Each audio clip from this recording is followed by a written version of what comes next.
J'avais un objectif. Je voulais être un des meilleurs joueurs de basketball de tous les temps. Et n'importe quoi d'autre qui était en dehors de ce chemin, je n'avais pas de temps pour ça. À quel âge est-ce que ce but est devenu parfaitement clair que c'est ce que vous poursuiviez? J'ai fait cet accord avec moi-même quand j'avais 13 ans. À 13 ans? 13 ans, c'est l'accord que j'ai C'était fait. parfaitement clair pour vous. Parfaitement clair.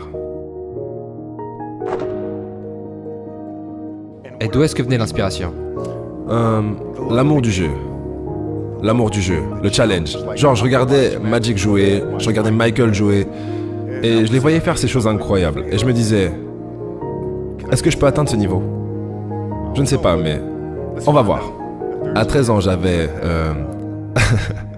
j'avais une liste noire. Et donc, vous savez, il faisait ces classements. C'était les classements des joueurs dans le Street Smith. Et j'étais carrément introuvable. Parce que je faisais genre 1m95, j'étais maigrichant et je pesais 70 kg tout mouillé. Donc j'étais genre 57e sur la liste. Et donc je regardais le 56e, le 55e, tout en haut jusqu'au premier. Qui étaient ces joueurs? Pour quelle équipe jouaient-ils?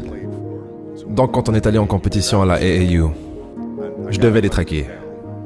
Vous voyez? Et donc c'est devenu ma mission au lycée. C'était de cocher chaque autre personne, tous ces 56 autres noms, de les traquer et de les faire tomber. Parce que mon jeu n'était pas d'être meilleur que toi à 13 ans. C'était d'être meilleur que toi quand les pions étaient vraiment en jeu. Donc, quand on jouait à 13 ans, je t'évaluais pour voir quelles sont tes forces et tes faiblesses. Comment tu approches le jeu. Est-ce que tu es stupide à ce sujet? Est-ce que tu es maladroit à ce sujet? Est-ce que tu es bon juste parce que tu es grand et plus fort que les autres? Ok? Ou c'était en vrai tes pensées et tes compétences que tu mettais en avant? D'accord? Et quand je jouais sur mes faiblesses. Je ne jouais pas sur mes forces, je jouais sur mes faiblesses. Parce que quand vous jouez en summer basketball, il y a tellement de matchs. Il n'y a pas beaucoup de travail de compétences à effectuer. Donc quand est-ce que vous améliorez? Ok, quand vous jouez dans des situations de compétition, vous jouez seulement sur vos forces. Pourquoi? Parce que vous voulez gagner. Ok, donc ce que je faisais, je travaillais sur les choses sur lesquelles j'étais faible pendant ces matchs. Ok, donc j'avais une stratégie. Ensuite, si on accélère à mes 17 ans, mon jeu était complètement équilibré. Et ce joueur de 13 ans, que je voyais à 13 ans, fait toujours les mêmes conneries à 17 ans. Maintenant, il a un problème.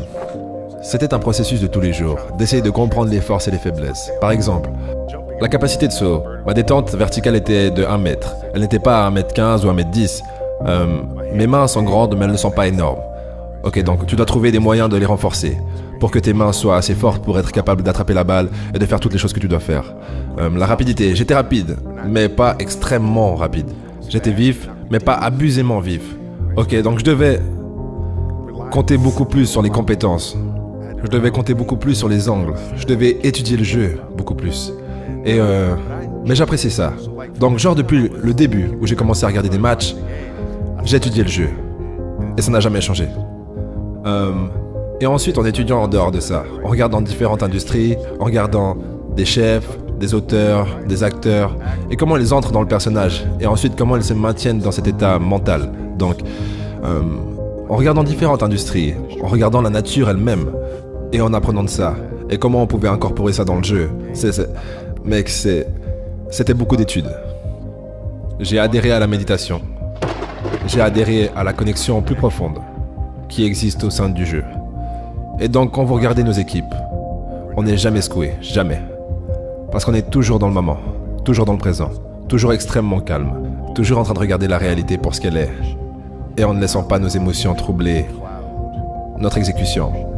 Et ça vient du fait d'être dans cet état méditatif qu'il enseignait et prêchait depuis le premier jour. C'est une bonne séparation pour moi, vous savez, émotionnellement, d'être capable de me mettre dans un endroit où, à l'entraînement, ou quand je m'entraîne, ou pendant des matchs, je change mon esprit en quelque chose d'autre. Je change mon mode en quelque chose d'autre. Ok, pour moi, c'est l'équivalent de Maximus Decimus Meridius dans Gladiator, qui ramasse la terre. Sans la terre, c'est l'heure d'y aller. Donc c'était mon ancrage mental. C'était comme un acteur qui se prépare pour un film. Vous devez vous mettre dans cette cage. Quand vous êtes dans cette cage, vous êtes ce personnage. Et quand vous partez, ça peut être quelque chose de complètement différent. Mais quand je suis dans cette cage, frérot, ne me touche pas, ne me parle pas, juste... laisse-moi tranquille.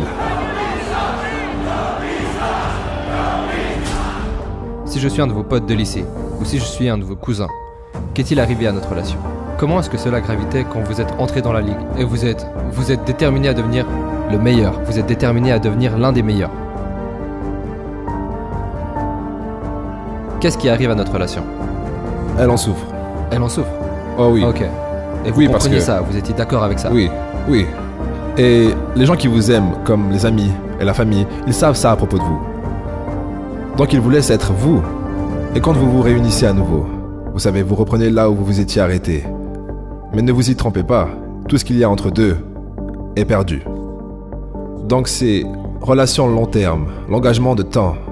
Vous savez, prendre des vacances. Genre, je vois beaucoup de joueurs prendre des vacances avec d'autres joueurs qui sont des amis proches. Et juste prendre des vacances pour prendre des vacances. Ou juste traîner ensemble pour traîner ensemble. Genre, je n'ai jamais fait ça. Parce que quand je prends ma retraite, je n'ai pas envie de devoir me dire j'aurais aimé avoir fait plus. Je ne veux pas ça. Vous savez, je ne veux pas ça.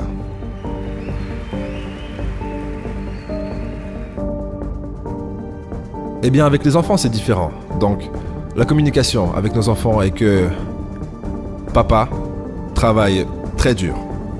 C'est le niveau d'attention aux détails que vous devez avoir dans tout ce que vous faites. Comme ça sert d'exemple.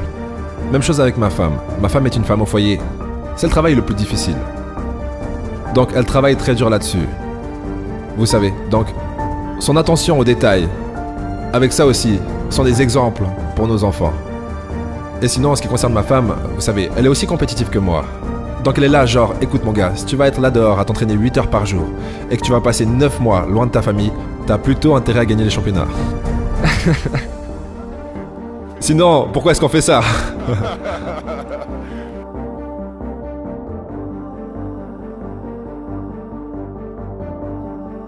Vous devez mener par l'exemple. En tant que parent, vous devez mener par l'exemple. Si vous voulez que vos enfants fassent, peu importe ce qu'ils veulent accomplir dans la vie, vous devez leur montrer. Vous ne pouvez pas. Vous devez leur montrer. Et c'est ce que j'essaye de faire.